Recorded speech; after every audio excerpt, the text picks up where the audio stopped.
আসসালামু আলাইকুম বন্ধুরা, আজ আমি আপনাদের সামনে হাজির হয়েছি কাপ্তান জামার ডিজাইন নিয়ে। তো বন্ধুরা শুরু করা যাক।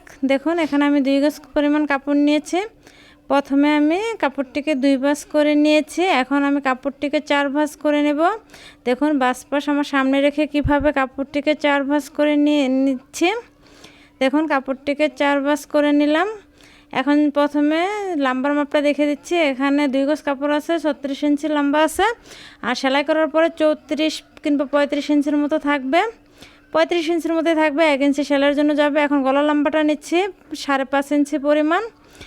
আর এখানে যে চওড়াটা 2.5 ইঞ্চি পরিমাণ নিয়ে নিলাম। আর এখনও 2.5 ইঞ্চি পরিমাণ নিয়ে কাপড় দোনো সাইডে আমি গোল গলা দিব, তাই একই সাথে দোনোটা গলা এঁকে নিলাম। এখন দেখুন যে আরমুলের যে মাপটা হয় সেটা নিলাম, এটা নিলাম 7 ইঞ্চির মতো। এখন বডির যে মাপটা হয় সেটা নিব। বডির জন্য নিলাম 11 ইঞ্চি। আর যে পেটের যে মাপটা হয় দেখুন তার জন্য একটু চিহ্ন দিয়ে নিলাম 14 ইঞ্চির মাথায়, আর একটা 19 ইঞ্চির মাথায়। এখন নিলাম 10 ইঞ্চি, আর এটা নিলাম 11 ইঞ্চি পরিমাণে। আমি এখন যে মাপটা নিচ্ছি এটা হচ্ছে 9 ইঞ্চি উপরে। দেখুন এখানেও 11 ইঞ্চি নিলাম। দেখুন দাগগুলো টেনে নিচ্ছি। আর এই জামা সবসময় লুজ বানাতে হয়, বডি যা হবে তার থেকে অনেক 10 থেকে 12 ইঞ্চি লুজ দিবেন, তাহলে ঠিক হবে। আর ফিতা হলে পেটের দিকে একই মাপ দিবেন। দেখুন আমি গলাটা কেটে নিচ্ছি। আর ফিতা না দিলে 1 ইঞ্চি কম দিতে পারেন। এখানে একটা চিহ্ন দিয়ে দিলাম ঠিক মাছটা বোঝার জন্য। এখন আমি এই সেটটা একইভাবে এঁকে নেব। এই মাপে এখানে যে মাপটা দিয়েছি ওই মাপে ওই সেটটা এঁকে নিব। এখন যে আরমুলের যে মাপটা হবে হাতার নিচ থেকে দেখুন এটাও 7 ইঞ্চি নিয়ে নিলাম। এখন একটু দাগ টেনে নেব। এখানেও 7 ইঞ্চি, এখানেও 7 ইঞ্চি আছে, আপনারা একটু খেয়াল করলে বুঝতে পারবেন। আর খোলা সাইডটা আমার সামনে আছে। দেখুন একটু রাউন্ড শেপ করে নিচ্ছি। এটা যেহেতু উপরে সেলাই হয়, মানে উল্টা সাইডে সেলাই হয় না, বাও পিঠে সেলাই হয়। যে আমি দাগটা দিলাম এই দাগ অনুযায়ী আমি সেলাইটা দিয়ে নেব। আর মূল থেকে হাতা, এটা হচ্ছে হাতার যে চিহ্নটা সেটা। দেখুন এখান থেকে ধরে পুরাটাকে ঘুরিয়ে সেলাইটা দিয়ে নেব। ঠিক উল্টিয়ে একইভাবে এই সাইডটা খোলা সাইডটা আমার সামনে।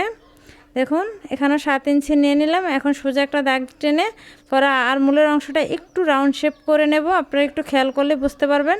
এখন এখানেও ধরে পুরাটাকে ঘুরিয়ে সেলাইটা দিয়ে নেব, তাহলে হয়ে যাবে। উপরে একটা এই সাইডে একটা ওই সাইডে একটা সেলাই দিলে হয়ে যায়।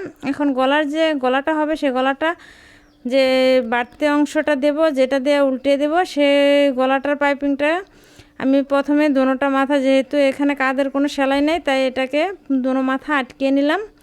দেখুন এটাই গলা হবে সামনের এবং পিছনের। এখন এটাকে যে বডির যে অংশটা আছে গলার, এটার মধ্যে কিভাবে বসিয়ে তারপর গলাটা লাগিয়ে নিচ্ছি, আপনি একটু খেয়াল করলে বুঝতে পারবেন।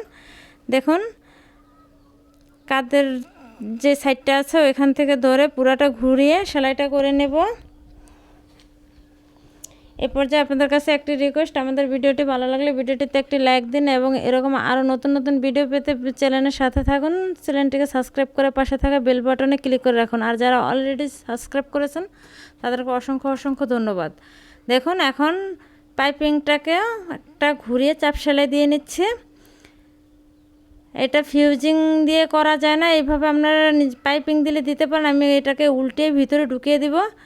এখন দেখুন বাড়তি অংশটাকে একটু মোটা করে ভেঙে নিচ্ছি। 2টা ভাঙা দিয়ে নিলাম, যেহেতু ফিউজিং দিব না তাই গলার অংশটা ডাবল করে ভেঙে নিলাম। ফিউজিংয়ের কাজটা যেহেতু হয়ে যায়। দেখুন এটাকেও বাড়তি যে চাপ সেলাইটা এটাও দিয়ে নিলাম। এখন এটাকে উল্টিয়ে হাতের যে সেলাইটা হয় সেটা দিয়ে নেব।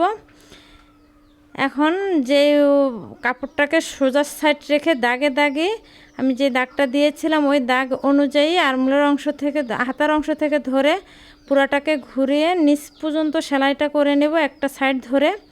দেখুন এখানে একটু টাক দিয়ে নিলাম, নিচ পর্যন্ত সেলাইটা হয়ে গেছে। ঠিক অপর সাইডটা নিচ থেকে ধরে নিলাম।